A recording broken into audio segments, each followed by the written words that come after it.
Hello everyone, welcome to my YouTube channel. I hope आप लोग बहुत अच्छे होंगे। जैसा कि मैंने कहा था कि मैं एम्ब्रियोनिक डेवलपमेंट नेक्स्ट क्लास में पढ़ाऊँगी, तो आज वही टॉपिक मैं आप लोगों को पढ़ाऊँगी कि एम्ब्रियोनिक डेवलपमेंट कैसे होता है। ठीक है, देखिए होता क्या है कि पहले जो है जाइगोट बनता है। जाइगोट किसके थ्रू बनता है? जब male gamete and female gamete fuse करते हैं तो जाइगोट का फॉर्मेशन होता है। जाइगोट जो होता है वो डिप्लॉयड होता है, क्योंकि एक सेल जो होती है मेल की होती है, एक फीमेल की होती है, यानी n+n is equal to 2n बन जाता है। इसके बाद जो क्या होता है, क्लीवेज होता है। क्लीवेज होने के बाद जो होता है ये 8 सेल में डेवलप हो जाता है, यानी 8 सेल में डिवाइड हो जाता है। इस स्टेज को हम लोग क्या कहते हैं? मॉरूला कहते हैं। ठीक है, मॉरूला में से क्या बनता है? दोबारा क्लीवेज होता है। मॉरूला से ब्लास्टुला का फॉर्मेशन होता है। फिर ब्लास्टुला से जो क्रॉस सेक्शन ऑफ ये ब्लास्टुला बना, इसके बाद क्या होता है?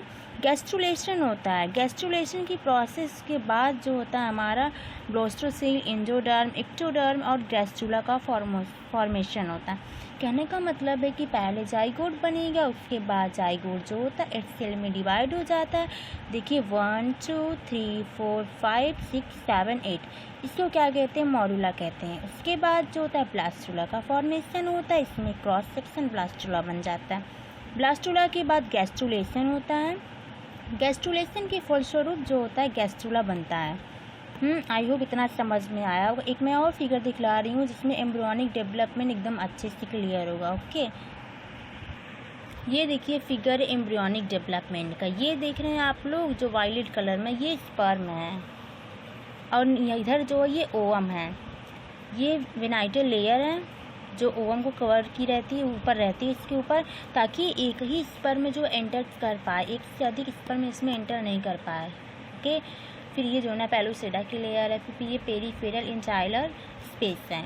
ये फिगर आप लोगों को कहीं नहीं मिलेगा, सो इस फिगर को एकदम ध्यान से याद करके जाइएगा, बनाइएगा। ओके,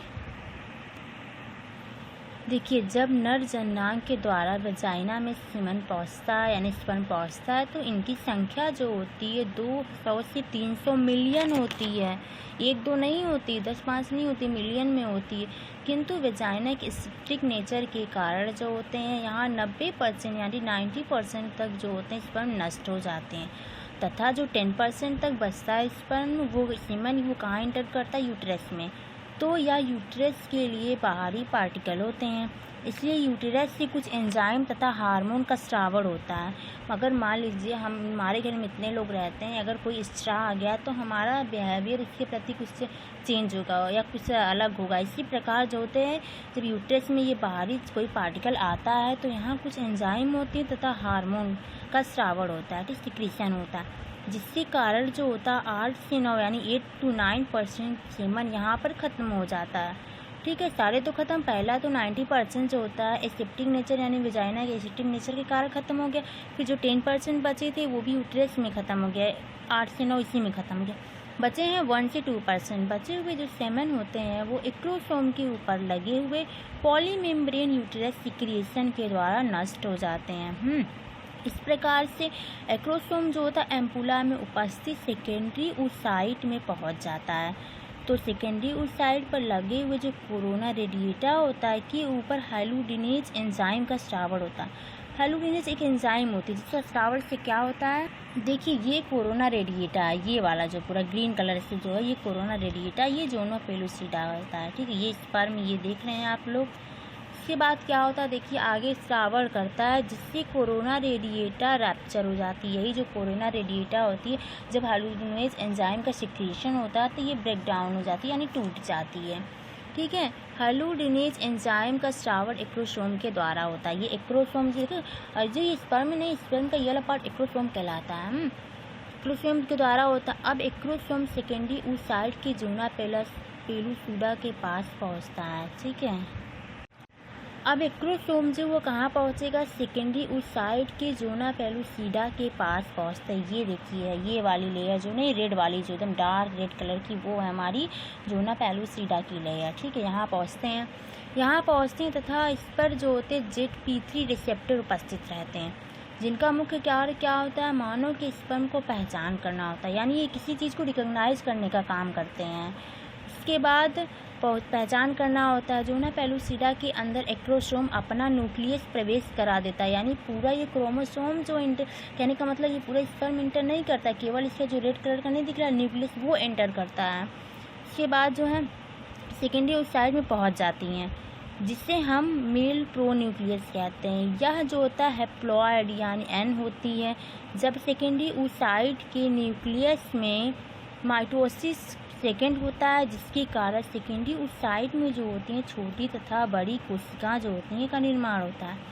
अब इसे ओवम कहते हैं। इससे पहले जो हम सेकेंडरी ओसाइड कहेंगे, लेकिन जब ये सारी प्रोसेस हो जाती हैं तब उसके बाद हम इसे ओवम कहते हैं। ओके, छोटी कोशिका जो होती हैं वो रैप्चर हो जाती हैं और बड़ी कोशिका में उपस्थित न्यूक्लियस हैप्लॉइड होता है, जिसे हम लोग फीमेल प्रोन्यूक्लियस कहते हैं। यहाँ मेल प्रोन्यूक्लियस था, यहाँ फीमेल प्रोन्यूक्लियस कहते हैं। ठीक है, अब मेल प्रोन्यूक्लियस तथा फीमेल प्रोन्यूक्लियस जो हैं दोनों एक दूसरे में से फ्यूज कर जाते हैं, जिससे जाइगोट का निर्माण होता है। जाइगोट जो होता है डिप्लॉयड होता है, मैंने पहले ही बताया। इस प्रक्रिया को हम लोग फर्टिलाइजेशन कहते हैं। इसमें एक चीज़ बहुत इंपॉर्टेंट पूछा जाता है, इंसेमिनेशन।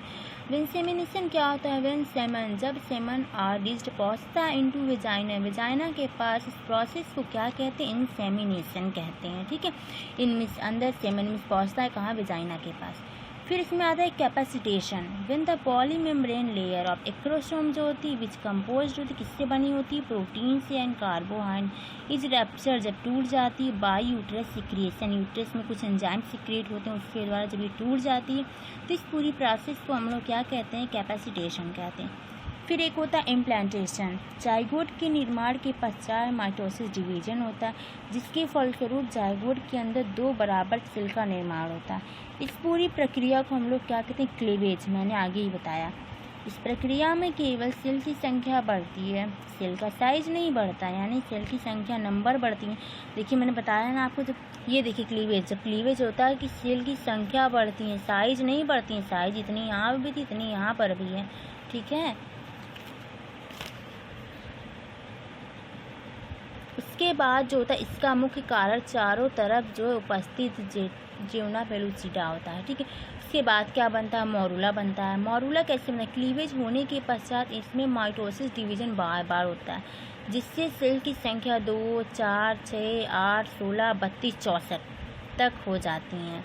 अतः जब एम्ब्रियन के अंदर 8 से 64 ब्लास्टोमेयर का निर्माण होता है तो उसे हम लोग क्या कहते हैं? मॉरूला कहते हैं। मॉरूला का फिगर देखिए यहाँ है, ये देखिए 8 सेल बना, 8 सेल के बाद जो है ये मॉरूला कहलाएगा। मॉरूला के बाद ब्लास्टुला, ब्लास्टुला ब्लास्टुलेशन, इसी प्रकार पूरी प्रक्रिया चलती रहती है। फिर ब्लास्टोसिस्ट या ब्लास्टुला बनता है, जब मॉरूला चौथे दिन फैलोपियन ट्यूब से निकलकर यूट्रस कैविटी में पहुंच जाता है। यानी किस दिन? चौथे दिन। इसके पश्चात एंडोमेट्रियम से ग्लाइकोजन का स्रावण होने लगता है। ये ग्लाइकोजन जो होता है मॉरूला के अंदर पहुँचने हैं, जिसके फलस्वरूप मॉरूला में उपस्थित जो ब्लास्टोमेयर होते हैं वो किनारे किनारे पर लग जाते हैं, जिसे ट्रोफोब्लास्ट कहते हैं, तथा कुछ ब्लास्टोमेयर बीच में ही रह जाते हैं, जिससे आईसीएम यानी इनर सेल मॉस कहते हैं। ग्लाइकोजन भर जाने के कारण मॉरूला के अंदर कुछ स्पेस हो जाता है। ये देखिए ग्लाइकोजन भर गया, उसके बाद ये स्पेस हो गया कि नहीं? ठीक है, इसको हम लोग क्या कहते हैं? ब्लास्टो कैविटी कहते हैं। ये मॉरूला था, इसमें जो होता है हुआ ब्लास्टोसिस्ट बना, इसमें कुछ स्पेस बन गया, इसको हम लोग ब्लास्टो कैविटी कहते हैं। यहाँ लिखा है ब्लास्टो कैविटी कहते हैं। इस पूरी प्रक्रिया को ब्लास्टुला कहते हैं ना। फिर उसका प्रोसेस ऑफ इम्प्लांटेशन, 7वें दिन जो होता है ब्लास्टुला लाइटिक एंजाइम के द्वारा जियोना पेलुसिडा छिद्र करके उससे बाहर आ जाता है। कौन आ जाता है? ब्लास्टुला। तथा इसी एंजाइम के द्वारा एंडोमेट्रियम की वॉल ब्रेकडाउन हो जाती है।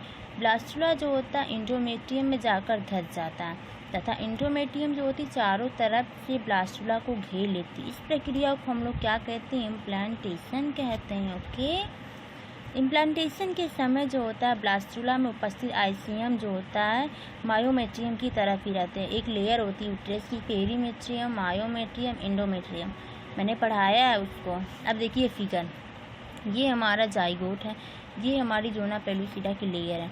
इसमें क्या हुआ? माइटोसिस डिवीजन यानी क्लीवेज हुआ। क्लीवेज के थ्रू ये 2 भाग में डिवाइड हुई, एम्ब्रियो बना। फिर उसके बाद जो है 2 से 4 बनती, मैंने बताया।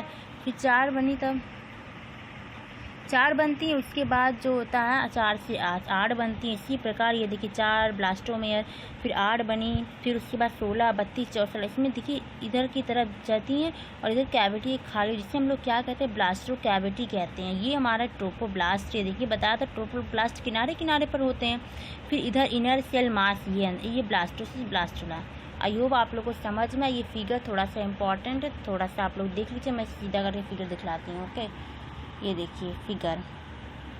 सो thank you so much and welcome to my YouTube channel. जैसा लगेगा आप लोग को वीडियो कमेंट कीजिएगा। अगर कुछ क्वेश्चन आपको डाउट हो इसमें जो नहीं समझ में आया होगा वो भी आप लोग मुझसे पूछ सकते हैं, ठीक है।